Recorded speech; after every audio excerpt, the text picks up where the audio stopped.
Globalistas. Seguro que han escuchado esa palabra por todos lados últimamente. Se usa mucho, a menudo con un tono de sospecha, sobre todo en un occidente que se siente cada vez más fracturado.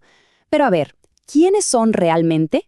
¿Hablamos de una élite que busca un bien mayor para todos o de una clase dirigente con su propia agenda, muy por encima de los intereses de sus propios países? Vamos a desmenuzar esto. Para entender este rompecabezas, vamos a ir paso a paso. Primero, vamos a definir qué es eso de una élite postnacional. Después, veremos cómo usan la economía como un arma de guerra. Luego, cómo eso mismo genera una crisis de confianza puertas adentro, en sus propios países.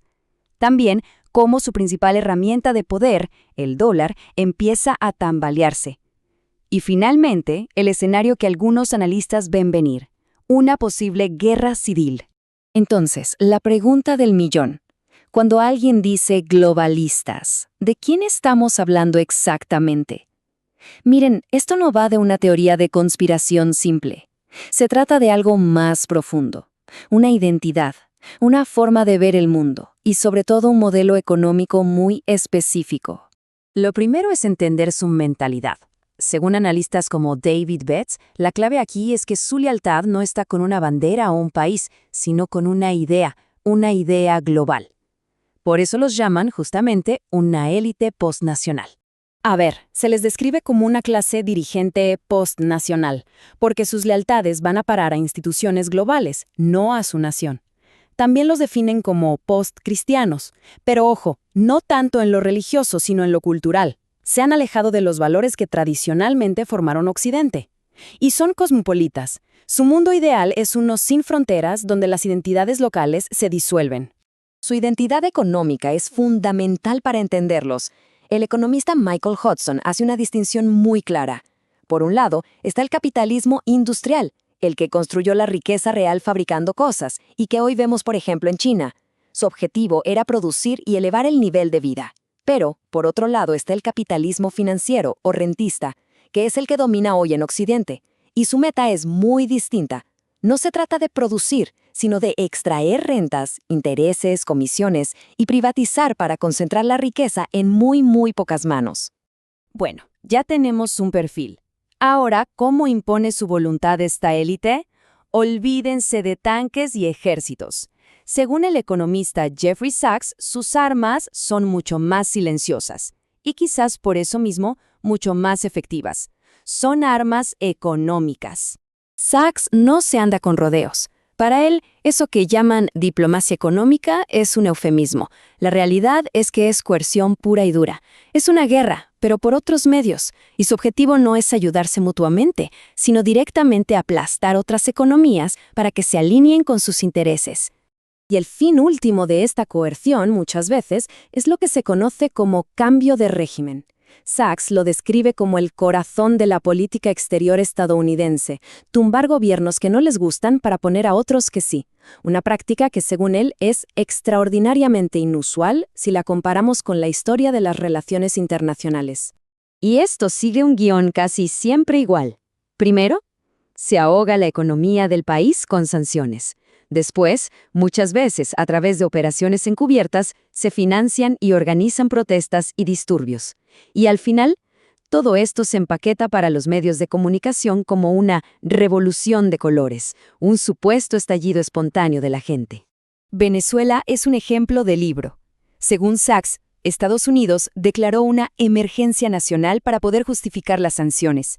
Luego, estas se endurecieron, se confiscaron reservas de oro y dinero y se sancionó a su petrolera, PDVSA. La meta era clara: provocar un colapso económico total. Y no es un caso aislado. Con Irán se aplicó exactamente el mismo libreto.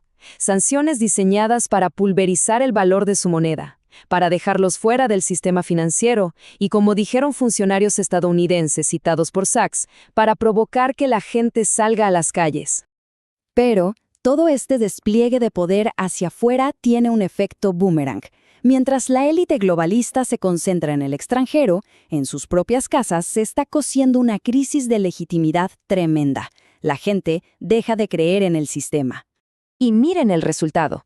La confianza en las instituciones, que son el pilar de la democracia, políticos, medios, justicia, está por los suelos. Para el analista David Betts, esto no es solo un mal dato en una encuesta, es el síntoma de una sociedad que está gravemente enferma. Betts identifica 3 grandes motores que impulsan este conflicto interno. El primero, un faccionalismo polarizado. Ya no hay debates, hay tribus que se odian. El segundo, un sentimiento de degradación en la población nativa, que siente que está perdiendo su estatus, su cultura, lo que a veces se describe con el polémico término de teoría del reemplazo. Y el tercero, la consecuencia de todo lo anterior. La gente simplemente pierde la fe en que la política sirva para algo. Y aquí está el punto de quiebre. Cuando la idea más común entre la gente es que da igual a quién votes, que nada va a cambiar, el contrato social se ha roto. El sistema simple y llanamente ha perdido su legitimidad para una gran parte de la población. Volvamos un momento al escenario mundial. Esa herramienta tan poderosa de la guerra económica, las sanciones, depende de un solo pilar. Y ese pilar, por primera vez en décadas, está empezando a temblar. A ver, todo el poder de las sanciones de Estados Unidos se basa en el dominio del dólar. Como casi todo el comercio mundial se hace en dólares y pasa por su sistema, Washington puede, con un clic, desconectar a cualquier país del mundo y asfixiar su economía. Es así de simple. Pero, ¿qué pasa cuando abusas de ese poder? Pues que el resto del mundo se cansa y empieza a buscar una salida. Según Jeffrey Sachs, eso está provocando una reacción en cadena. Países como los del Grupo BRICS están construyendo a toda velocidad sistemas de pago alternativos, comerciando en sus propias monedas y creando instituciones financieras fuera del alcance de Estados Unidos. El objetivo, volverse inmunes a las sanciones. La predicción de Sachs es, para ser claros, demoledora. Él dice que el propio Estados Unidos, por abusar tanto de este privilegio, está acelerando el fin del reinado del dólar. Se está destronando a sí mismo al obligar al mundo a buscar otras opciones. Y así, juntando todas las piezas, llegamos al clímax de este análisis, un punto donde la presión de afuera y la fractura de adentro se encuentran y dibujan un escenario que, para algunos, ya no suena a ciencia ficción. David Betts describe una sociedad occidental rota en 3 grandes grupos que él considera que ya no pueden convivir. La élite posnacional de la que hablamos, nuevas comunidades no nativas, a las que él califica de inasimilables, y la población nativa, que se siente cada vez más arrinconada y en declive. Y el conflicto que Betts ve venir no es una guerra civil como las de los libros de historia, con ejércitos y frentes definidos. No, sería más bien una guerra sucia. Un conflicto de baja intensidad, constante, con sabotajes a infraestructuras, violencia esporádica pero brutal y un clima de tensión permanente. Entonces, el panorama final que describen estos analistas es el de un movimiento de pinza. Por un lado, una sociedad que se rompe por dentro, que pierde la cohesión y la confianza. Y por otro lado, un poder global que se desvanece a medida que el resto del mundo construye un sistema alternativo. La presión viene de adentro y de afuera, al mismo tiempo. Y esto nos deja con la pregunta final, la más incómoda de todas. David Betts llega a sugerir que quizás el punto de no retorno ya se cruzó, que las soluciones políticas tradicionales ya no funcionan. La pregunta que queda flotando es, ¿este rumbo es inevitable o todavía hay alguna forma de cambiar de dirección?